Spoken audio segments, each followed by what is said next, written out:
ಎಲ್ಲರಿಗೂ ನಮಸ್ಕಾರ. ಎಲ್ಲ ಮಕ್ಕಳು ಒಂದೇ ರೀತಿ ಕಲಿಯೋದಿಲ್ಲ ಅಲ್ವಾ? ಹಾಗಾದ್ರೆ ಈ ಸಾಂಪ್ರದಾಯಿಕ ಶಾಲಾ ವ್ಯವಸ್ಥೆ ಕೆಲವು ಮಕ್ಕಳಿಗೆ ಸರಿ ಹೋಗಿಲ್ಲ ಅಂದ್ರೆ ಅವರ ಶಿಕ್ಷಣದ ಕಥೆ ಏನು? ಬನ್ನಿ, ಇವತ್ತು ನಾವು ಅನ್ಸ್ಕೂಲಿಂಗ್ ಅನ್ನೋ ಒಂದು ತುಂಬಾನೇ ಇಂಟ್ರೆಸ್ಟಿಂಗ್ ಕಾನ್ಸೆಪ್ಟ್ ಬಗ್ಗೆ ಮಾತಾಡೋಣ. ಇದು ಮಕ್ಕಳ ಸಹಜ ಕುತೂಹಲಕ್ಕೆ ಹೇಗೆ ಪ್ರೋತ್ಸಾಹ ಕೊಡುತ್ತೆ ಅಂತ ನೋಡೋಣ. ಹಾಗಾದ್ರೆ ಬನ್ನಿ, ಈ ಒಂದು ಮುಖ್ಯವಾದ ಪ್ರಶ್ನೆಯಿಂದ ಶುರು ಮಾಡೋಣ. ಒಂದು ಮಗುವಿನ ಕಲಿಯೋ ರೀತಿ, ಅವರ ಸ್ಪೀಡ್ ಅಥವಾ ಅವರ ಸ್ವಭಾವ ಈಗಿನ ಶಾಲೆಯ ಚೌಕಟ್ಟಿಗೆ ಸರಿ ಹೊಂದಿಲ್ಲ ಅಂದ್ರೆ ಏನಾಗುತ್ತೆ? ಬಹುಶಃ ಸಮಸ್ಯೆ ಇರೋದು ಮಗುವಿನಲ್ಲಿ ಅಲ್ಲ, ಬದಲಿಗೆ ಇಡೀ ಸಿಸ್ಟಮ್ನಲ್ಲೇ ಇರಬಹುದಾ? ಸರಿ, ಹಾಗಾದ್ರೆ ಮೊದಲು ನಾವು ಸಮಸ್ಯೆ ಮೂಲ ಹೆಂಗಿದೆ ಅಂತ ನೋಡೋಣ. ನಾವು ಅಂದುಕೊಂಡ ಹಾಗೆ ಸಮಸ್ಯೆ ಮಕ್ಕಳಲ್ಲಿರ್ಲಿಕ್ಕಿಲ್ಲ, ಬದಲಿಗೆ ನಾವು ಒಪ್ಪುಕೊಂಡು ಬಂದಿರೋ ಈ ಮಾಡರ್ನ್ ಸ್ಕೂಲ್ ಸಿಸ್ಟಮ್ನ ಡಿಸೈನ್ನಲ್ಲೇ ಇರಬಹುದು. ಈಗಿನ ನಮ್ಮ ಸ್ಕೂಲ್ ಸಿಸ್ಟಮ್ ನೋಡ್ತಾ ಇದ್ರೆ ಅದು ಒಂದು ಫ್ಯಾಕ್ಟ್ರಿ ತರ ಕಾಣಿಸುತ್ತೆ ಅಲ್ವಾ? ಎಲ್ಲರೂ ಒಂದೇ ಅಚ್ಚಲ್ ಹಾಕಿ ಒಂದೇ ಸ್ಪೀಡ್ನಲ್ಲಿ ಒಂದೇ ಗುರಿ ಕಡೆಗೆ ತಳ್ಳೋ ತರ ಡಿಸೈನ್ ಮಾಡಲಾಗಿದೆ. ಆದ್ರೆ ಮಕ್ಕಳು ಮಷೀನ್ಗಳಲ್ಲ ಅಲ್ವಾ? ಈ ಒಂದು ಮಾತು ಕೇಳಿ ಎಷ್ಟು ಸ್ಟ್ರಾಂಗ್ ಆಗಿದೆ ಅಲ್ವಾ? ಅಂದ್ರೆ ಇಡೀ ಸಿಸ್ಟಮ್ ನಿಯಮಗಳನ್ನ ಯಾರು ಸರಿಯಾಗಿ ಪಾಲಿಸ್ತಾರೆ ಅನ್ನೋದರ ಮೇಲೆ ಹೆಚ್ಚು ಫೋಕಸ್ ಮಾಡಿದಾಗ ಮಕ್ಕಳಲ್ಲಿ ಸಹಜವಾಗಿರೋ ಕಲಿಯೋ ಕುತೂಹಲ ಎಲ್ಲೋ ಒಂದು ಕಡೆ ಮರೆಯಾಗ್ಬಿಡುತ್ತೆ. ಸರಿ, ಹಾಗಾದ್ರೆ ದೀನಿಗೆ ಪರ್ಯಾಯವಾದ ದಾರಿ ಯಾವುದು? ಈಗ ನಾವು ಅನ್ಸ್ಕೂಲಿಂಗ್ ಬಗ್ಗೆ ಮಾತಾಡೋಣ. ಇದು ಶಿಕ್ಷಣವನ್ನೇ ಬೇಡ ಅನ್ನೋದಲ್ಲ, ಬದಲಿಗೆ ಶಿಕ್ಷಣವನ್ನೇ ರೀಡಿಸೈನ್ ಮಾಡೋದು. ನೋಡಿ, ಅನ್ಸ್ಕೂಲಿಂಗ್ ಅಂದ್ರೆ ಶಿಕ್ಷಣನೇ ಇಲ್ಲ ಅಂತಲ್ಲ, ಅದ್ರ ಅರ್ಥ ಕಲಿಯೋ ಡೈರೆಕ್ಷನ್ ಅನ್ನ ಬದಲಾಯಿಸೋದಷ್ಟೇ. ಇಲ್ಲಿ ಶಿಕ್ಷಣದ ಚುಕ್ಕಾಣಿ ಮಗುವಿನ ಕೈಯಲ್ಲಿರುತ್ತೆ. ಅವರ ಸಹಜ ಕುತೂಹಲ ಮತ್ತು ಆಸಕ್ತಿಗಳ ಮೇಲೆ ಕಲಿಕೆ ನಡೆಯುತ್ತೆ. ಈಗ ಟ್ರೆಡಿಷನಲ್ ಸ್ಕೂಲಿಂಗ್, ಹೋಮ್ ಸ್ಕೂಲಿಂಗ್ ಮತ್ತೆ ಅನ್ಸ್ಕೂಲಿಂಗ್ ಇವುಗಳ ಮಧ್ಯೆ ಇರೋ ವ್ಯತ್ಯಾಸ ನೋಡೋಣ. ಟ್ರೆಡಿಷನಲ್ ಸ್ಕೂಲಲ್ಲಿ ಸಿಸ್ಟಮ್ ಎಲ್ಲವನ್ನೂ ಡಿಸೈಡ್ ಮಾಡಿದ್ರೆ, ಹೋಮ್ ಸ್ಕೂಲಿಂಗಲ್ಲಿ ಪೋಷಕರು ಮಾಡ್ತಾರೆ.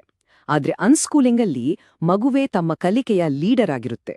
ಸಿಲೆಬಸ್ ಕೂಡ ಮೊದಲೇ ಫಿಕ್ಸ್ ಆಗಿರಲ್ಲ, ಅದು ಮಗುವಿನ ಆಸಕ್ತಿ ತಕ್ಕ ಹಾಗೆ ತಾನಾಗೇ ಬೆಳೀತಾ ಹೋಗುತ್ತೆ. ಇದು ತುಂಬಾನೇ ಇಂಪಾರ್ಟೆಂಟ್ ಪಾಯಿಂಟ್. ಇಲ್ಲಿ ಪೋಷಕರು ಟೀಚರ್ಸ್ ಅಲ್ಲ, ಬದಲಾಗೆ ಮಗುವಿಗೆ ಕಲಿಯೋಕೆ ಬೇಕಾದ ರಿಸೋರ್ಸಸ್ ಒದಗಿಸೋರು, ಗೈಡೆನ್ಸ್ ಕೊಡೋರು ಅಷ್ಟೇ ಅಲ್ಲ, ಅವ್ರ ಜೊತೆಲಿ ಕಲಿಯೋ ಪಾರ್ಟ್ನರ್ಸ್ ಆಗಿರ್ತಾರೆ. ಈ ಅನ್ಸ್ಕೂಲಿಂಗ್ ಮಾಡೆಲ್ಗೆ ಸೈಂಟಿಫಿಕ್ ಬ್ಯಾಕಪ್ ಕೂಡ ಇದೆ ಗೊತ್ತಾ? ಇದು ಸುಮ್ನೆ ಒಂದು ಐಡಿಯಾ ಅಲ್ಲ, ಇದರ ಹಿಂದೆ ಸೈನ್ಸ್ ಇದೆ. ಬನ್ನಿ, ನ್ಯೂರೋ ಸೈನ್ಸ್ ಮತ್ತೆ ಸೈಕಾಲಜಿ ಇದನ್ನ ಹೇಗೆ ಸಪೋರ್ಟ್ ಮಾಡುತ್ತೆ ಅಂತ ನೋಡೋಣ. ನಮ್ಗೆ ಇಷ್ಟವಾದ ವಿಷಯನ ಕಲಿಬೇಕಾದ್ರೆ ನಮ್ಮ ಬ್ರೈನಲ್ಲಿ ಒಂದು ಮ್ಯಾಜಿಕ್ ಆಗುತ್ತೆ.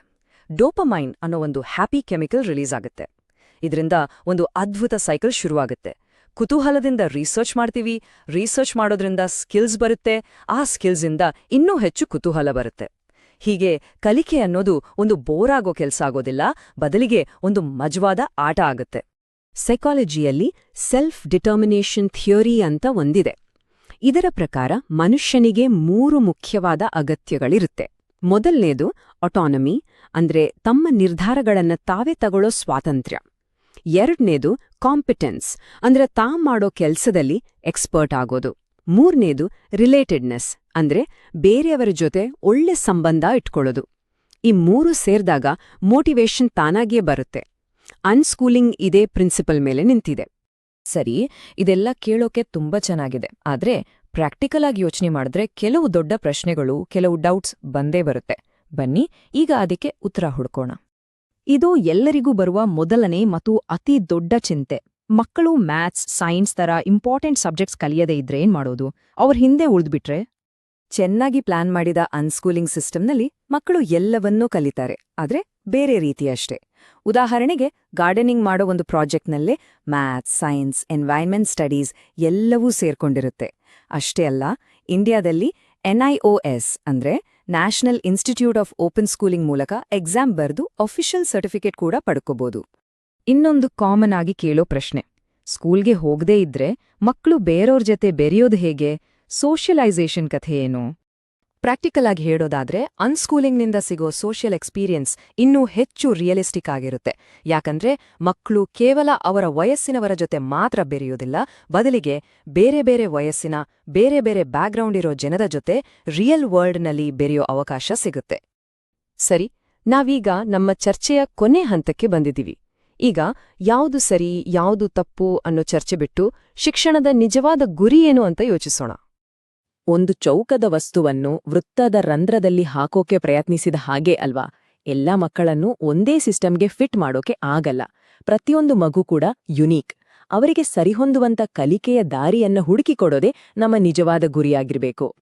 ಈ ಒಂದು ಮಾತು ಸ್ವಾತಂತ್ರ್ಯವನ್ನು ರೂಪಿಸಬೇಕು, ಇದು ಅನ್ಸ್ಕೂಲಿಂಗ್ನ ಪೂರ್ತಿ ಸಾರಾಂಶವನ್ನೇ ಹೇಳ್ಬಿಡುತ್ತೆ. ಇದರರ್ಥ ಯಾವುದೇ ರೂಲ್ಸ್ ಇಲ್ಲ ಅಂತಲ್ಲ. ಯಶಸ್ವಿ ಅನ್ಸ್ಕೂಲಿಂಗಿಗೆ ಒಂದು ಒಳ್ಳೆ ಪ್ಲಾನಿಂಗ್, ಒಂದು ಸ್ಟ್ರಕ್ಚರ್ ಮತ್ತು ಜವಾಬ್ದಾರಿ ತುಂಬಾ ಅಗತ್ಯ. ಇದು ಸೋಮಾರಿತನ ಅಲ್ಲ, ಇದು ಜವಾಬ್ದಾರಿಯುತ ಸ್ವಾತಂತ್ರ್ಯ. ಕೊನೆಯದಾಗಿ ನಾವು ನಮ್ಮನ್ನೇ ಕೇಳ್ಕೊಳ್ಬೇಕಾದ ಒಂದೇ ಒಂದು ಪ್ರಶ್ನೆ ಅಂದ್ರೆ ಇದು: ನಮ್ಮ ಮಗುವಿನ ಯುನೀಕ್ನೆಸ್ ಅನ್ನು ಗೌರವಿಸಿ, ಅವರ ಘನತೆಗೆ ಧಕ್ಕೆ ಆಗದ ಹಾಗೆ ಅವರು ಕಾನ್ಫಿಡೆಂಟ್ ಆಗಿ ಬೆಳೆಯೋಕೆ ಬೇಕಾದ ಬೆಸ್ಟ್ ಪರಿಸರ ಯಾವುದು? ಉತ್ತರ ಶಾಲೆಯಾಗಿರಬಹುದು ಅಥವಾ ಅದರಾಚೆ ಇರಬಹುದು. ಒಮ್ಮೆ ಯೋಚಿಸಿ.